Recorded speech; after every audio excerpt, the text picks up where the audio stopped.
terdapat lebih dari 2 juta penderita COVID-19 di dunia dan 2 warga Indonesia yang positif terinfeksi virus corona. Jumlah pasien dalam pengawasan corona di Bali meningkat.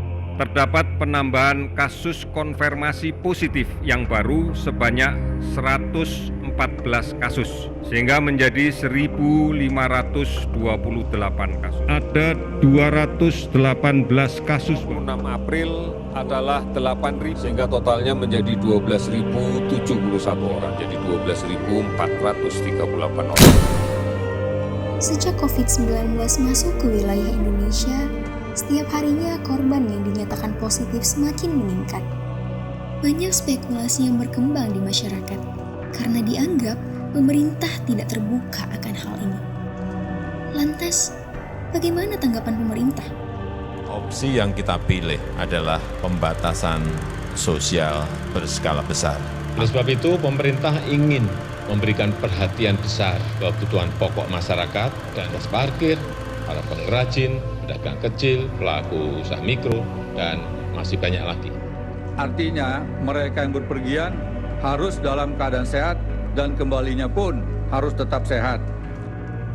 Namun nyatanya pemerintah tidak tinggal diam akan hal ini.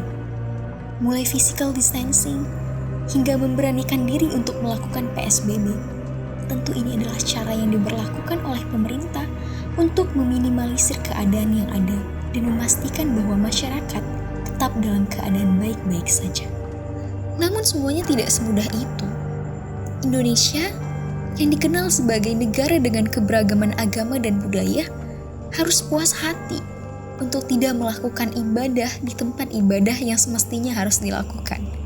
Karena pemerintah mengeluarkan peraturan bahwa semuanya harus diberlakukan dari rumah. Namun nyatanya, pemerintah tidak tinggal diam akan hal ini.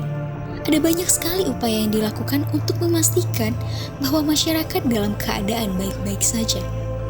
Mulai dari physical distancing, bahkan diberlakukannya PSBB.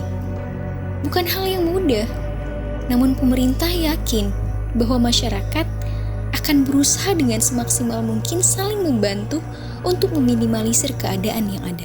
Dan tentu ini memunculkan spekulasi yang beragam di masyarakat. Sebagian mereka menyadari bahwa ini adalah salah satu cara yang tepat untuk mengurangi penyebaran virus COVID-19 di Indonesia.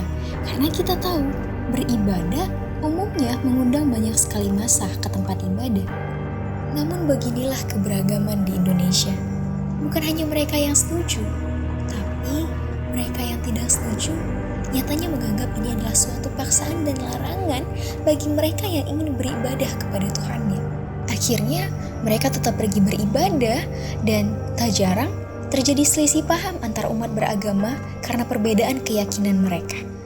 Karena memang susah sekali bila harus menyamakan persepsi ketika harus beribadah di tempat ibadah dan harus beribadah di rumah dengan keragaman budaya di sekitar lingkungannya.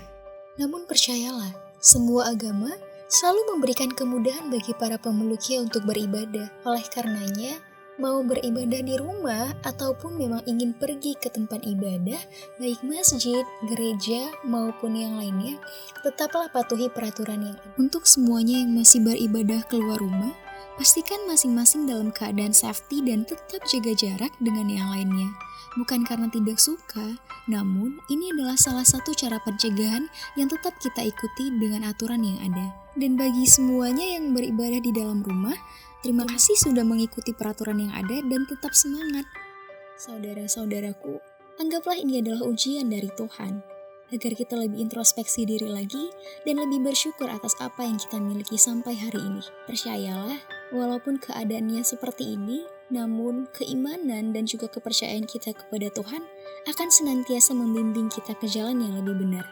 Dan bukan hanya itu, anggaplah ini adalah salah satu ujian bahwa bumi sedang memulihkan diri untuk memberikan tempat yang lebih layak lagi untuk umat manusia. Jangan saling menyalahkan, percayalah, kaji diri masing-masing. Dan satu hal yang pasti, tetap berdoa, tetap beribadah, yakinkan bahwa semuanya akan baik-baik saja pada waktu yang telah ditentukan nantinya. Tetap semangat dan kembalilah pulih Indonesiaku.